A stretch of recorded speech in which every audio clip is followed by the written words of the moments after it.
Hello, my name's Chris Barron and I'm Chair of the Connected Coast, and it's my pleasure to be able to give you a summary of the Mablethorpe presentation of the annual report. Hopefully you're aware that in 2021 it was announced that Mablethorpe would receive £23.9 million in government funding through the town's fund. And the reasons for this is because of some of the quite high levels of deprivation we see in Mablethorpe.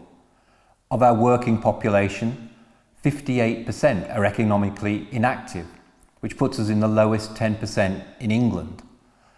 Re-employment, we're in the worst 5% nationally. And 2 in 3 jobs are related to the visitor economy, and that doesn't give us a wide enough spread of opportunities. So we had some real challenges that we had to tackle. We also wanted to improve a sense of pride in our community, which is so important. As I mentioned on the previous slide, what we wanted to tackle was health, enterprise, resilience, and try and improve to make a more balanced and connected community with opportunities for all. And we know this funding is only the beginning of what we can achieve, but it is such an important start. I think it's worth mentioning that although we have very positive quotes from our MP and the leader of East Lindsey District Council, the Connected Coast is not a council-run opportunity. It is primarily based by the private sector, and the projects were decided by a long consultation process which gave us the objectives that we wanted to achieve. I would also like to take the opportunity to mention why we call ourselves the Connected Coast Board, because Skegness was also successful in attracting £24.5 million of town fund investment. And the last thing we wanted to see was duplication of projects along our coastal strip.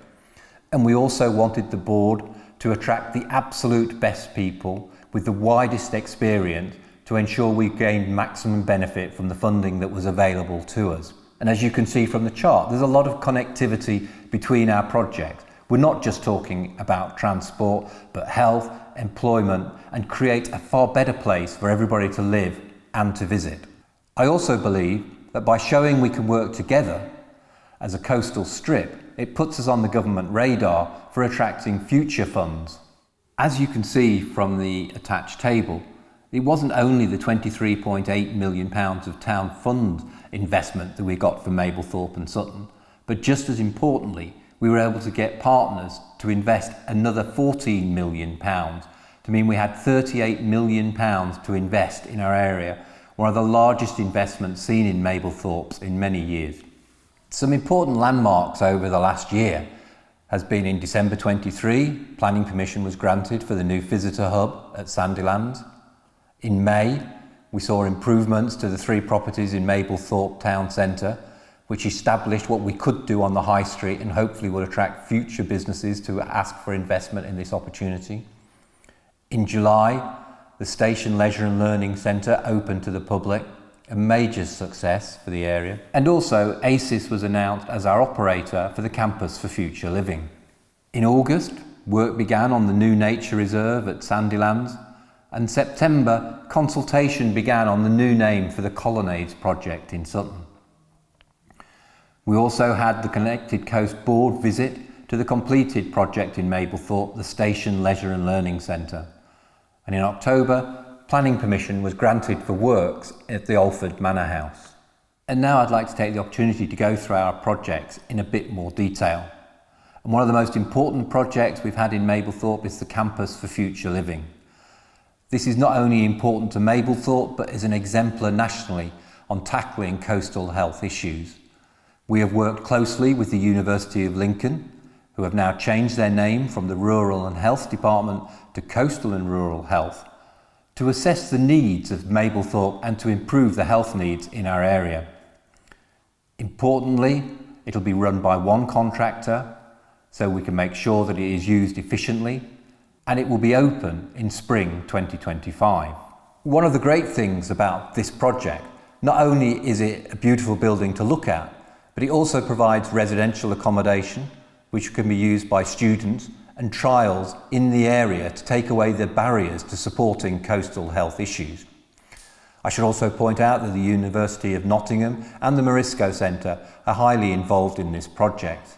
It's also created a whole campus feel for the whole of Stanley Avenue, with the Morisco Centre, Children's Centre, Library, and now the Campus for Future Living. So many assets important to the community, all in one local area. And this has been supported by over £8.5 million of town deal funding. The next project is the Station Leisure and Learning Centre.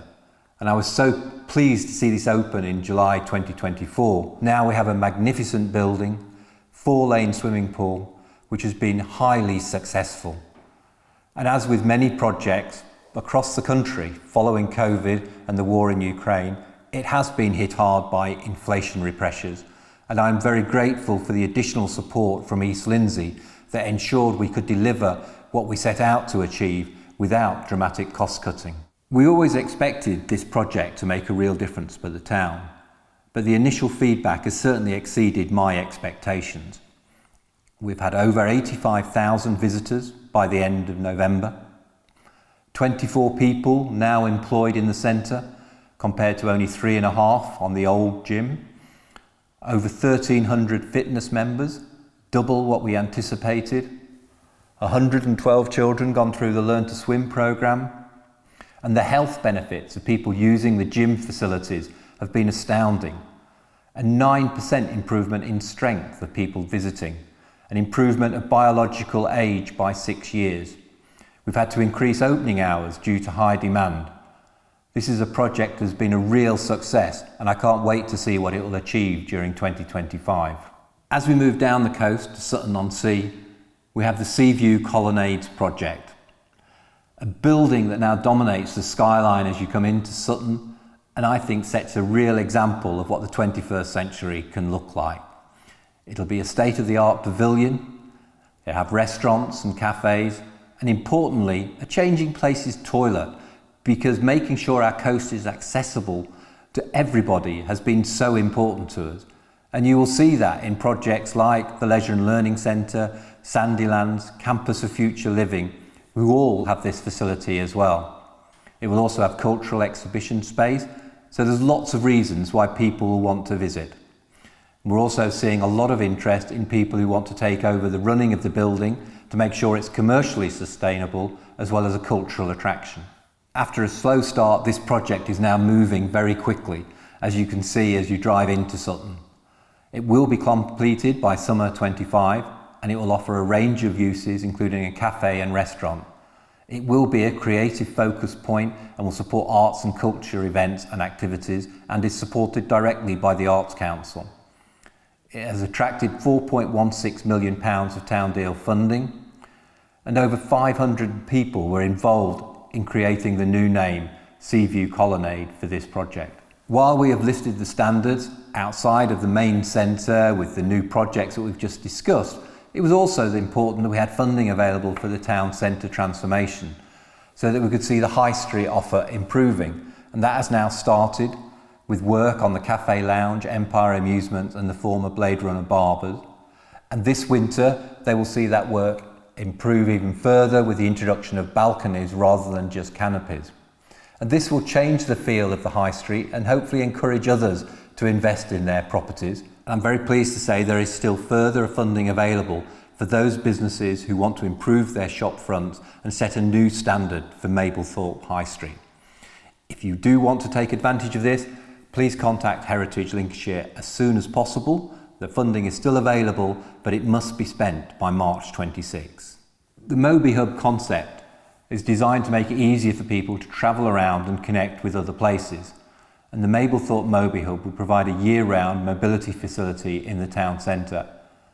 This has proved more difficult than our other projects to come to fruition, mainly through cost. But we are very hopeful that we now have a solution, and we would hope to make an announcement in the spring of how we are going to move this forward. Our Sandylands project, based near Sutton, is taking over the old golf course that had been abandoned quite a few years ago, and to create a 25-hectare wetland nature reserve through the National Trust. They've already put in for planning permission for their visitor hub, and we would hope that that will start construction in 2025. The Sandylands project is not only important for what it does for nature, but for residents and the benefit that it can bring to their mental and physical health. It'll also create job opportunities and now develops that stretch between Chapel Point and Sutton-on-Sea, where we have seascape in Chapel Point, the hut off boat shed, now we have Sandylands and getting to the colonnades, creating lots of visitor drop-off to make the experience even better for our area. The work is expected to be completed in the summer of 2025 and will have nearly £2 million of town funds investment in this £7 million project. When we started the Connected Coast Board, it was never only going to be about town funds. We always thought there would be other opportunities for funding that we could maximise the benefit of for our coastal strip. And this proved to be the case with UK Shared Prosperity, where we attracted a further £6.14 million to help with events and activities, volunteering, community facilities and local businesses, people and skills. This programme will now be able to continue during 25-26 with roughly another £2 million being made available. If you do have any ideas that you think may qualify for this funding, please get in touch with the team at ELDC. He will support you in any opportunities to get these grants. This slide just demonstrates what a difference the UK Shared Prosperity funding has made. Over 154 organisations have received grants, 1,602 volunteering opportunities, 32 tourism, culture or heritage asset creations or improvements, including the Lincolnshire Coast Light Railway's Sunset Station and East Mercia's River Trust Horncastle River Enhancement Project. 61,000 additional visitors to our area. 743 residents are currently on or have completed courses. Lots of opportunities through people and skills. Business support through Grants for Growth and Advise for Growth. All these opportunities made available by this funding stream. For the area to be successful, it's not just about what is happening directly in Mablethorpe, but also locally that makes it a better place to live and to visit. We want people to leave thinking there is still more to do and looking at repeat visits, and our investment in Alford with the Alford Manor House, getting a new venue added to it to make it commercially sustainable.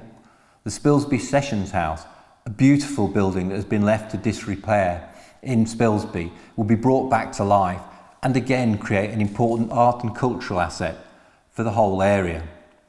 It is disappointing that the investment in Alford Windmill has had to be paused, but hopefully this can be revisited.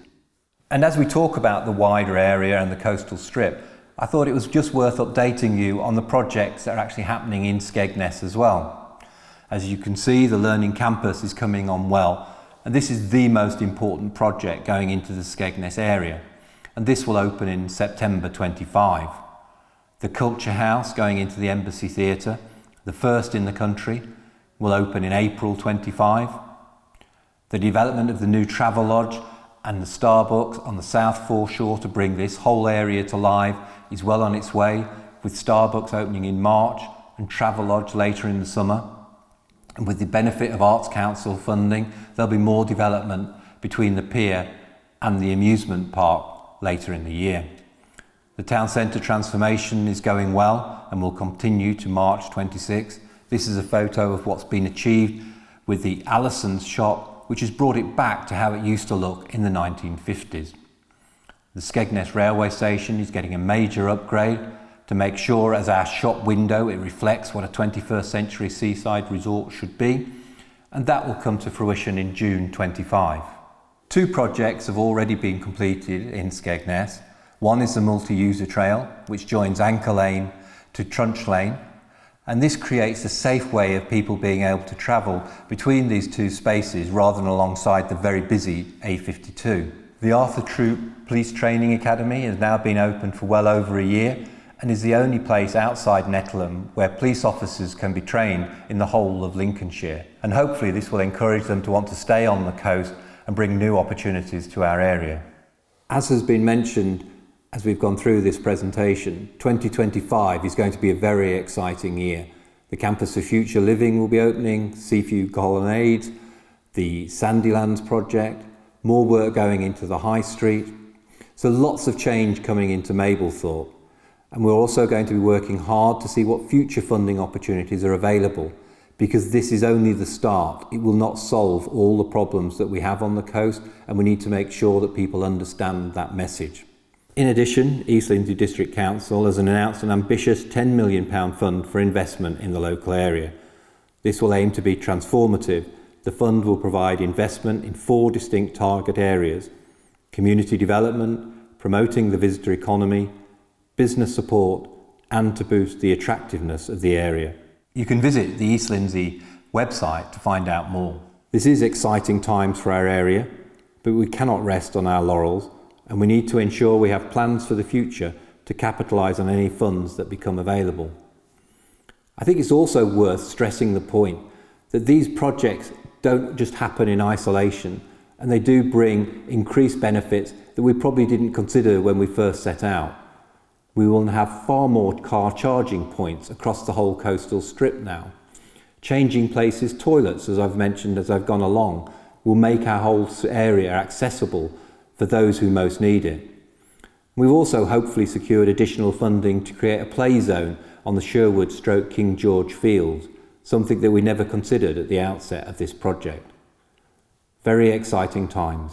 I would like to take this opportunity to thank all our partners, but particularly our board members who give their times and expertise freely, and the ELDC officers for all their hard work to get us where we are. Hopefully you found today's presentation useful, and if you want to learn more about what we're trying to achieve and what is going to happen in a very exciting 2025, keep in touch through the contacts displayed at the side of the screen. Thank you.